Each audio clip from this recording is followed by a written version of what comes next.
शिला श्रीवास ठाकुर का प्राकट्य दिवस है। जब भगवान इस पृथ्वी का भार उतारने के लिए आते हैं, अवतार लेते हैं, उनके भक्त, उनके पार्षद, उनकी शक्तियाँ वो भी साथ में आते हैं।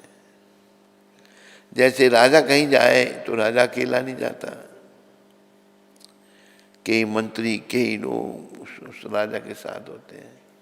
इसलिए जो राजाओं के राजा भगवान हैं वो भी जब पृथ्वी पर आते हैं, बहुत सारी विभूतियाँ महान आते हैं, उनके साथ आते हैं। तो श्रीवास ठाकुर जो हैं, जैसे हम पंचतत्व मंत्र बोलते हैं, जय श्री कृष्ण चैतन्य प्रभु नित्यानंदा श्री अद्वैत गदाधर श्रीवास आदि गौर भक्त वृंदा,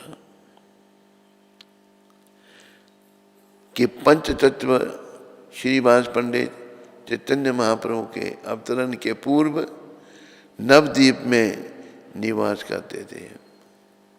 गौर भगवान जो स्वयं कृष्ण हैं वो बाद में प्रकट हुए, ये पहले ही जो हैं श्रीवास ठाकुर जो है नवद्वीप में निवास करते थे। शिला श्रीवास श्री कृष्ण नाम कीर्तन, श्री कृष्ण पूजा अर्चन तथा प्रतिदिन 3 बार गंगा स्नान जैसे भक्ति कृत्यों से व्याप्त अपने भ्राताओं श्री राम, श्रीनिधि तथा श्रीपति के जीवन में उनका मार्गदर्शन करते थे। तो इनके 3 भाई भी थे, श्री राम, श्रीनिधि और श्रीपति। उनका भी मार्गदर्शन भक्ति मत में आगे बढ़ने के लिए शिला अद्वैताचार्य प्रभु के संग में उन्होंने भागवत अध्ययन किया। देखो, भागवत महापुराण जो है, ये वैष्णव जो अवतारी पुरुष हैं, भगवान के साथ आए हैं, ये हमें शिक्षाएं दे रहे हैं। बहुत ग्रंथ है, हम कलयुग के लोगों के पास समय नहीं है, बुद्धिहीन हम लोग हैं। 18 पुराण हैं, 6 सतोगुणियों के लिए, 6 रजोगुणियों के लिए, 6 तमोगुणियों के लिए। तो 18 पुराणों में सर्वश्रेष्ठ भगवान ने भागवत को किया। भागवत पढ़ने से ही हमारा जीवन सफल हो सकता है। तो इन्होंने भागवत का अध्ययन किया और भगवान के अवतार हेतु प्रार्थना की कि प्रभु पृथ्वी पर आओ, क्योंकि उस समय भारत की हालत, बंगाल की हालत अच्छी नहीं थी, लोग भटक गए थे, कई ऐसी गलत कुरीतियों में पड़ गए थे जो उनको नहीं पढ़ना चाहिए था। तो भगवान सुधार करने के लिए आते हैं। श्रील अद्वैताचार्य प्रभु के संग में उन्होंने भागवत अध्ययन किया तथा भगवान के अवतार हेतु प्रार्थना की। उन्होंने प्रार्थना क्यों की? क्योंकि केवल श्री कृष्ण का अवतार ही उस समय नदिया को उत्पीड़ित करने वाले निर्णित नास्तिकों, तर्कशास्त्रियों, नास्तिक तर्क करने वाले तथा दंभी पंडितों के मध्य पुनः वैष्णववाद स्थापित कर सकता था। तो देखो, यहां वर्णन आया है नास्तिकों, तर्कशास्त्रियों तथा अहंकारी पंडितों, पुनः वैष्णववाद स्थापित कर सके। जब सृष्टि की रचना हुई, वो जो लोग यहाँ आएंगे, जन्म लेंगे, वो कौन है, कहाँ से आया है, यहाँ उनका क्या कर्तव्य है, शरीर छोड़ने के बाद कहाँ जाएंगे, ये मार्गदर्शन के लिए वैष्णव धर्म बना। ये जो वैष्णव धर्म जिसका पालन करने का प्रयास कर रहे हैं, ये सृष्टि की रचना के साथ बना है। देखो,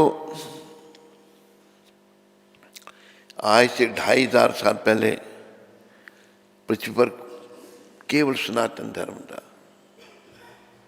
कोई मत मतांतर और नहीं था।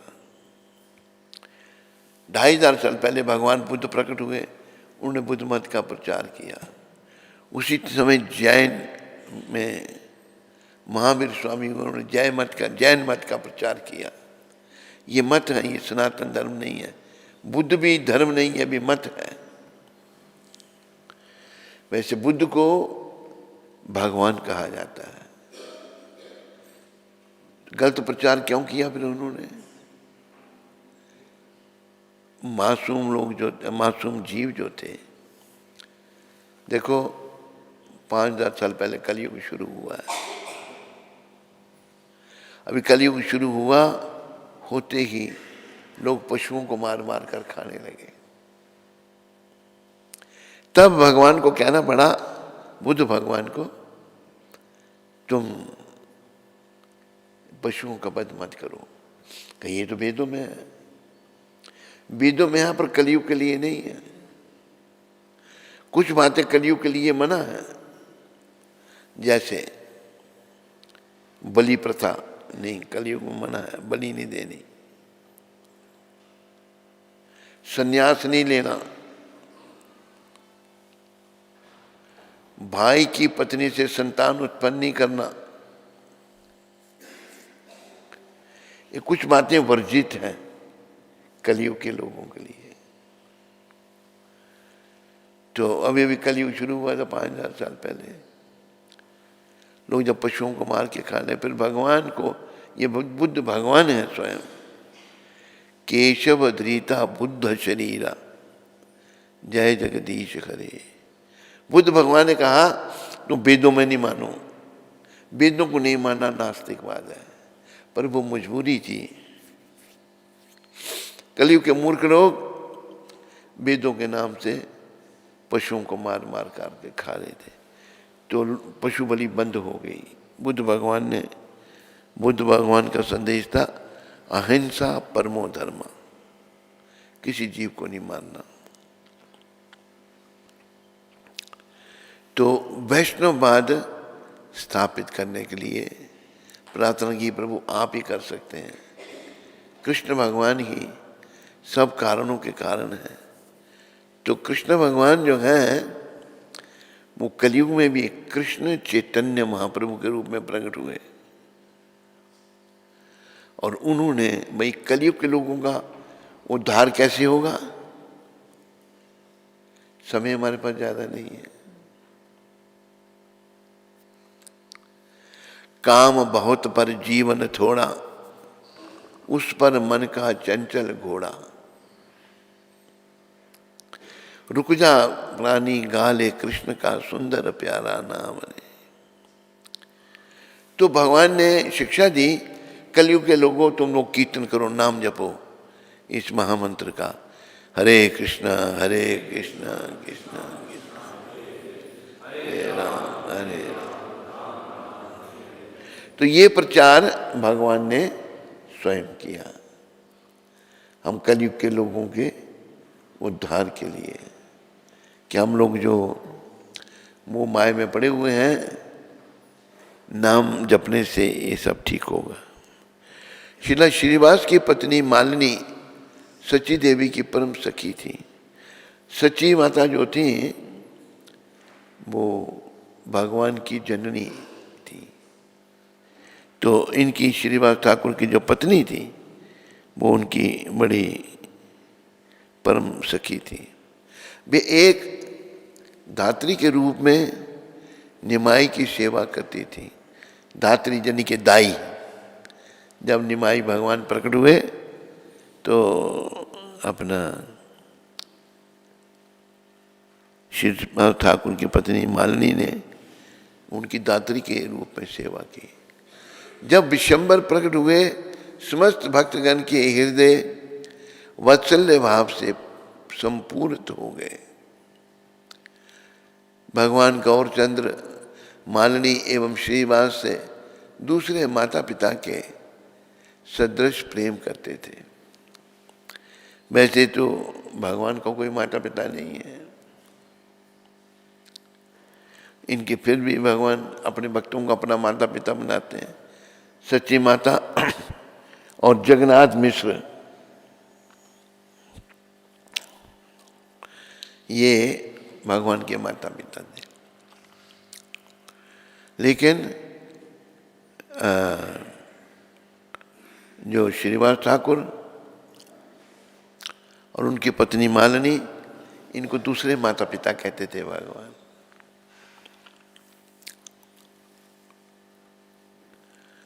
श्रीवास आंगन निमाई की बाड़ी घर के से 200 गज उत्तर की ओर स्थित था। श्रीवास पंडित के भव्य भवन में विशाल सुखद कक्ष, एक ऊंची सुरक्षात्मक सीमा, प्रचारी तथा हरे भरे सघन परिनल कुंज व निकुंज थे। प्रत्येक रात्रि श्री गौरांग महाप्रभु एवं उनके प्रिय मित्र वहाँ हर्षोन्मादक कीर्तनों का आनंद उठाते थे तथा वृंदावन के रसों का आस्वादन करते थे।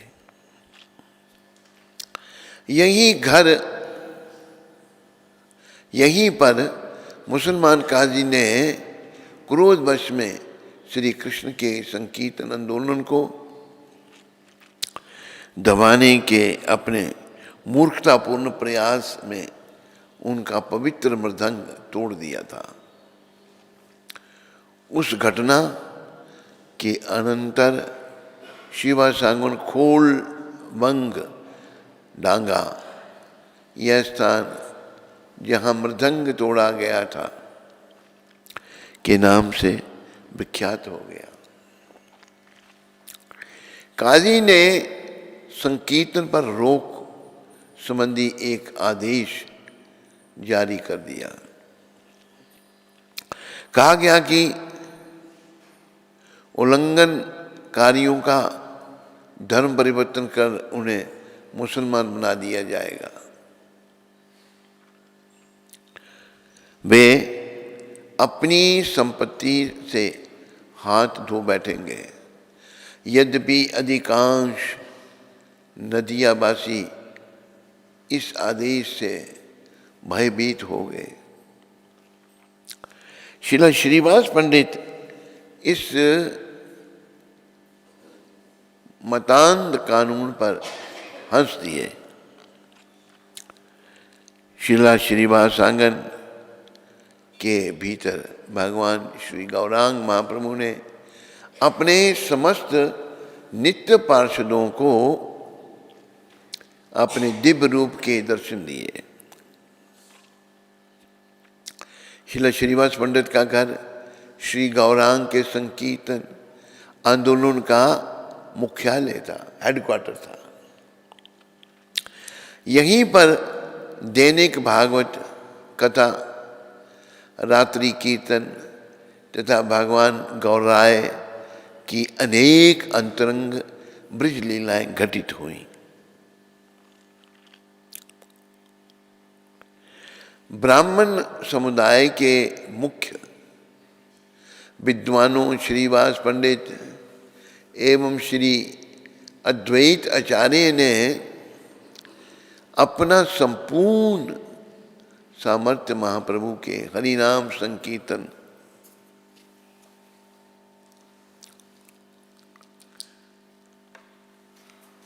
आंदोलन को समर्पित कर दिया। उन्होंने अपने तन मन सदन प्रियजन परिजन तथा सकल संपत्ति श्री गौरांग महाप्रभु को सेवा में भेंट कर दी। वे किसी अन्य देवी अथवा देवता को नहीं जानते थे। श्रीवास पंडित अपने परिवार का भरण पोषण इसलिए नहीं करते थे कि वे उनके संबंधी हैं, वरना इसलिए कि वे श्री चैतन्य के प्रेमी सेवक थे। श्रीला श्रीवास पंडित जीव तत्व हैं। वे बद्ध जीवों के हितैषी थे। श्री गौरांग महाप्रभु के संघ संकीर्तन आंदोलन का प्रचार प्रसार करने में उन्होंने एक महत्वपूर्ण भूमिका निभाई। श्रीला श्रीवास पंडित लोकांतर के प्रचारक तथा भगवान के निष्ठावान पार्षद नारद मुनि हैं। उनकी समाधि 64 समाधि पीठ में है। तो इन्होंने श्रीवास ठाकुर ने जो आज के दिन प्रकट हुए थे, प्रचार में भगवान का बहुत सहयोग किया। देखो हम कलयुग के लोगों को श्रीला श्रीवास ठाकुर की कृपा से और हमारे सदगुरुदेव प्रभुपाद जी की कृपा से गौरांग महाप्रभु की शरण में आना चाहिए और इस भक्ति पथ को अंगीकार करके अपना भविष्य उज्जवल बनाना चाहिए। भविष्य की उज्ज्वलता भगवान की शरण में है, कृष्ण की शरण में है।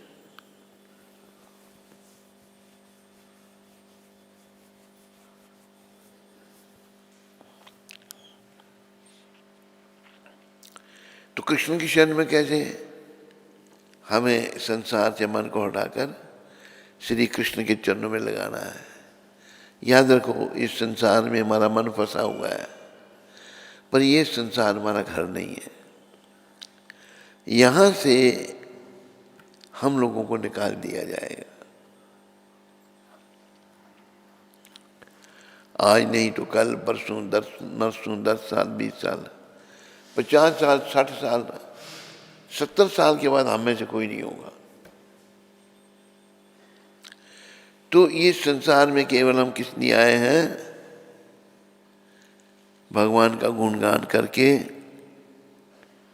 कृष्ण भावना से भावित होकर अंते नारायण स्मृति करने के लिए हम आए। अंत में ऐसा अभ्यास होना चाहिए कि जीवन काल में हमारे जीवन में भगवान हैं, उनको जीवन का केंद्र बनाया है, उन्हीं के लिए हम सब कुछ करें, उन्हीं के लिए जिए, उन्हीं के लिए मरें, सब कुछ उनको अर्पण करें। और भगवान ने गीता भी कहा ना, सब कुछ मेरे को दे दो। हमारा कुछ है ही नहीं, लेकिन हम अज्ञानता बस समझ लेते हैं जब अपना, यही हमारी भूल है। भगवान कहते सब कुछ मेरे को दे दो और मेरी शरण में आ जाओ। तो ऐसा करने से क्या होगा? हमें भगवान मिल जाएंगे। ये सब कुछ भगवान का जो है, जैसे गीता में भगवान ने कहा ना कि भोक्ता राम जग तपसाम सर्वलोकम महेश्वरम, सारे लोगों का भोक्ता और मालिक मैं। भोक्ता और मालिक जो है भगवान है, उनके चरणों में हम जब सब अर्पण कर देंगे, क्योंकि उन्हीं का सब कुछ है, हमारा नहीं है, तो फिर हमें उन्हीं की प्राप्ति होगी। हमें अपना आवागमन जन्मन का चक्कर ये समाप्त करना है। हमें भगवत प्राप्ति करनी है, धाम में जाना है। तो श्रीवास ठाकुर की कृपा से अब सब लोग इस बात को याद रखो ये संसार मेरा घर नहीं है, मैं तो भगवान का हूं और मैंने जो कुछ भी करना है भगवान के लिए करना है। जैसे भगवान ने कहा ना कि यत् करोषि यदश्नासि यत् जगोषि ददासि यत् तपस्यासि कौन्तेय तत्कुरुष्व मदर्पणम्। हे कुंती पुत्र, तू जो कुछ भी करता है मेरे लिए कर, मुझे अर्पण कर। जब हम करना तो कुछ पड़ेगा हमको। वैसे तो याद रखो कुछ नहीं करना यहाँ पर। क्यों? क्योंकि हम यहाँ के हैं नहीं, ना ही हम ये शरीर हैं, ना ही हम यहाँ के हैं। तो कुछ तो करना पड़ेगा। जो कुछ भी करना कृष्ण के लिए करना, उनको जीवन का केंद्र बना करके सब कुछ उनके लिए करना। जब हम सब कुछ कृष्ण के लिए करेंगे तो हमें कृष्ण मिल जाएंगे, कृष्ण की प्राप्ति हो जाएगी। तो यही जीवन का उद्देश्य है। सभी प्रयास करो, क्योंकि एक दिन बहुत बड़ी परीक्षा में हम सब ने बैठना है। मैंने भी, आपने भी, इन्होंने भी, उन्होंने भी। संत कबीर कहते हैं, दो बातन को भूल मत, जो चाहत कल्याण। अगर तुम्हें अपना कल्याण चाहिए तो दो बातों को कभी नहीं भूलना, भूल मत। कौन कौन सी? नारायण एक मौत को, दूजे श्री भगवान। एक मौत और दूसरे भगवान, इनको कभी नहीं भूलना। और भगवान को सदा याद रखना। बोलो शिला श्रीवास ठाकुर आविर्भाव महामहोत्सव की, बोलो गौरांग महाप्रभु की, बोलो मोर मुकुट बंसी वाले की। हरे कृष्ण।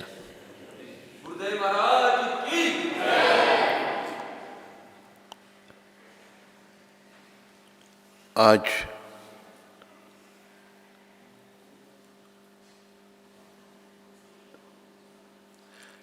3 तारीख, आज 2 तारीख और दिन है मंगलवार। तो ये शब्द प्रभुपाद ने मुंबई में कहे थे 2 तारीख को। हमारा एकमात्र निवेदन यह है कि यदि आप सुख चाहते हैं, गुरु महाराज कह रहे हैं मुंबई के लेक्चर में, तब उस समय 1974 में अभी बम्बई में ही था। यदि आप समृद्धि चाहते हैं और अपना जीवन सफल बनाना चाहते हैं तो आपको निश्चित ही ध्यानपूर्वक भगवद गीता यथारूप पढ़नी चाहिए। भगवद गीता यथारूप जैसी भगवान ने कही थी वो गुरु महाराज ने लिखी है, बड़ी दिव्य है। बाकी गीताओं में लोगों ने बदल दिया है, मेरे विचार में ऐसा है, तेरे विचारों की कीमत क्या है। लेकिन गुरु महाराज ने यथा के रूप की भगवद गीता प्रस्तुत की, जिसे पढ़ के कई लोगों के जीवन बदल गए। यथा रूप पढ़नी चाहिए, यह श्री कृष्ण का निर्देश है। इसकी गलत व्याख्या मत करो। गुरु महाराज कहते हैं कि भगवद गीता की गलत व्याख्या मत करो, जैसा भगवान ने कहा वैसा उसका पालन करो। बोलो मोर मुकुट बंसी वाले की, बोलो पतित पावन शिला प्रभुपाद की, बोलो शिला श्रीवास ठाकुर जी महाराज की। हरे कृष्ण। कोई प्रश्न अगर किसी को हो यहाँ बैठे हुए या आगे पीछे तो पूछ सकता है। गोपिका माता अमृतसर से। हरे कृष्ण गुरु महाराज जी, आपके चरणों में इस पतित बच्ची का कोटि कोटि दंडवत प्रणाम स्वीकार करें। महाराज जी, मैं कार्तिक में गौर निताई भगवान लाई थी, कृपया आप अपने मुखारविंद से उनका नामकरण कर दें।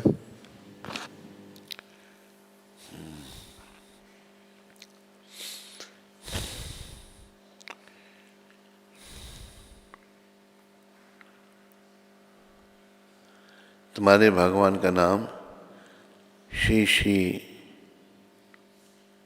गौर निताय। बोलो गौर निताय भगवान की जय।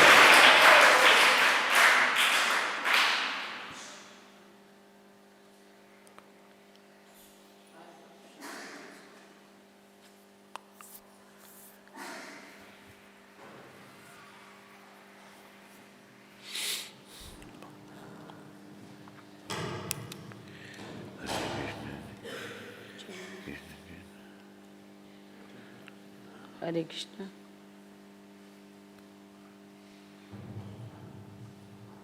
हरे कृष्णा। तो गुरु महाराज जी का बहुत बहुत आभार जिन्होंने इतनी सुंदर कृष्ण कथा का गायन किया। हम सबके पाप कर्मों को काट रहे हैं गुरु महाराज, और हमारा बड़ा परम सौभाग्य है जो नित्य गुरु महाराज जी का सानिध्य प्राप्त हो रहा है। तो सभी लोग 3 बार हरि बोल बोल के गुरु महाराज जी का आभार व्यक्त करेंगे। हरि बोल, हरि बोल, हरि बोल।